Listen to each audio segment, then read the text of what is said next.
and June Marlowe seemed, in turn, enamored with the talented children she worked with. This scene was evidently too cute to hit the cutting room floor. Watch Marlowe's reaction to Weezer. Mama wants Jack to come home right away. She's going to shoot Papa. Oh, who told you to tell me that? Jack, of course.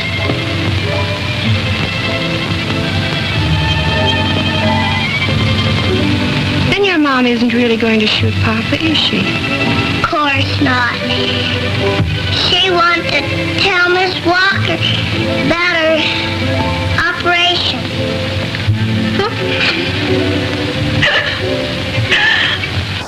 Now there's a lady. She was so sweet. She was a very, very sincere, very kind lady. Lovely lady. Lovely, warm, nice lady. The Roach Ranch was located on Robertson Boulevard, north of the Culver City Studios in West Los Angeles. Several acres of rolling hills, scrubs, and eucalyptus trees.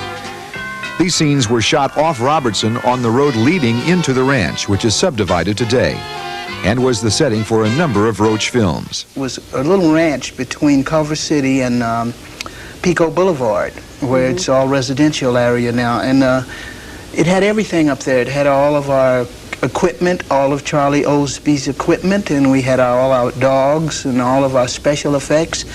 And that was when the air was pure and you could go 24 hours a day in a t-shirt, and we spent quite a bit of time up on this little ranch. Morning, Miss Crabtree. Morning, Mary. Why, Chubby, I thought it was your turn to sit beside me today. I don't feel like sitting down. I'll ride on the running board if you don't mind. Oh, did your daddy tan you again? I'll say he did. Fluently. And there was little problem in those early days to film in the various Culver City area locations.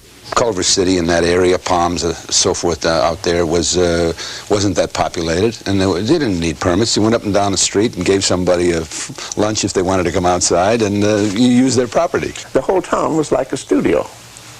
People were accustomed to us, and they didn't pay much attention to us. But the cops were standing by if it's necessary.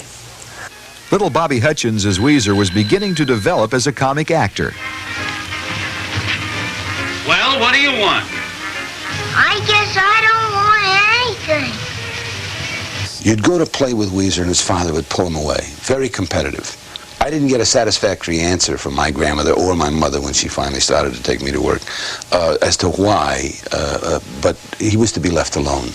I guess it was his father was going to make him a star or something. It obviously never happened like it did for Spanky and some of the other kids. And Matthew Beard was at first known as Hercules, but he was rechristened by director Bob McGowan as Stymie because he was usually in the way.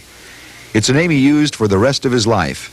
In this scene with Shirley Jean Rickert, even Weezer has a tough time keeping a straight face. Is your mom home? She went over to gas. What did your mammy go out to get? She didn't go out to get anything. Where did your mammy go to get something that she didn't want to get? She went over to what street? What street? What street? That's what I'm asking you, lady. What street? What street? Again, I ask you, lady, what street? Now listen. They named the street after a man. What street? Oh, sure, I know. Hey, Stymie, didn't I tell you not to show your ignorance? But for all the spontaneous, gentle amusement from the kids, there was sentiment, and no one knows that better than Jackie Cooper. In Teacher's Pet, Jackie doesn't know he's run into the new school teacher and proceeds to detail exactly how he and his chums plan to play hooky, a common practice among members of the gang. I am Miss Crabtree.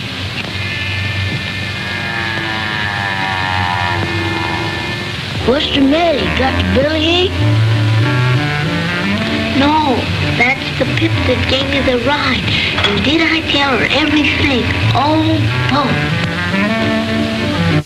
Earlier, Miss Crabtree had arranged for ice cream to be delivered as a treat to her new students on her first day in class. But he's banned from the classroom as punishment. The script calls for him to cry. My grandmother, I can remember this woman hovering over me like some big bird, you know, and so nobody would see, and pinching the inside of my legs and saying, "You're going to do this, you're going to do this right." And my not understanding why I was being attacked like this and crying. And then just before she left, she said, "Now don't you stop crying," and she gave me a slap and backed out, and then he rolled the cameras, and Bob would say, "No, say the dialogue. So don't stop crying, but say the dialogue." Poor man, he had nothing to do with it, but I had a lot of instances like that with my grandmother, which made for a lot of hard feelings between her and me till the day my mother died, and then I didn't have to see her again, and I never did. Yeah.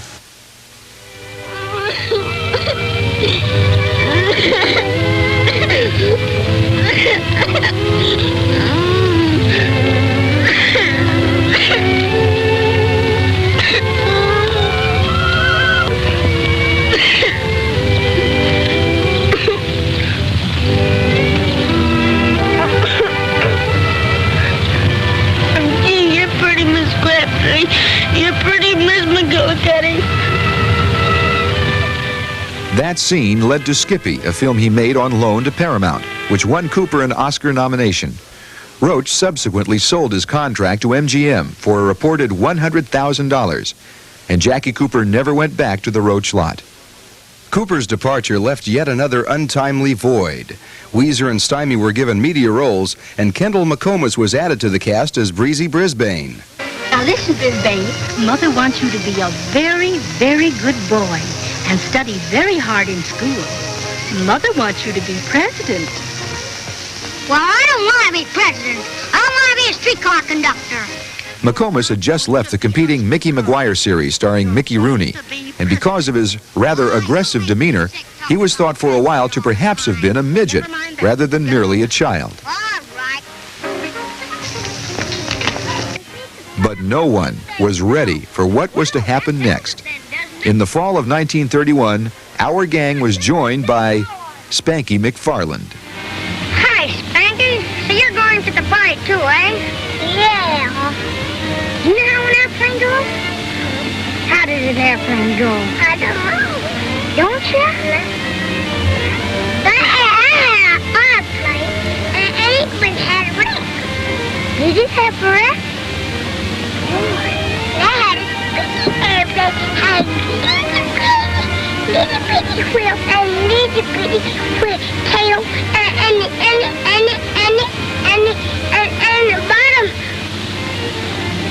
bottom, that bottom, that broke. Did it? Yeah. And you know what the rat did? What? He climbed up. Did he? And then when he got up in the airplane, he fell off. And when he got airplane, he was real hard. When he got stand up there, he fell off.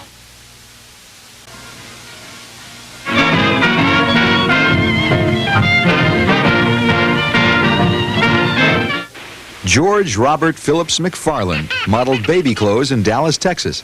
His aunt sent clippings to Roach, was summoned for a screen test, and became the most popular character in our gang. Hello, Baba.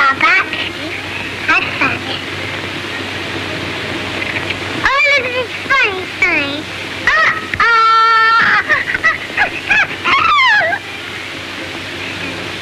Look what's on that. Spanky received his nickname from a Hollywood columnist. He was an exceptional toddler and had seen the Roach staff would film disjointed scenes to insert in unreleased films just to take advantage of his beguiling presence. Even a screen test was used.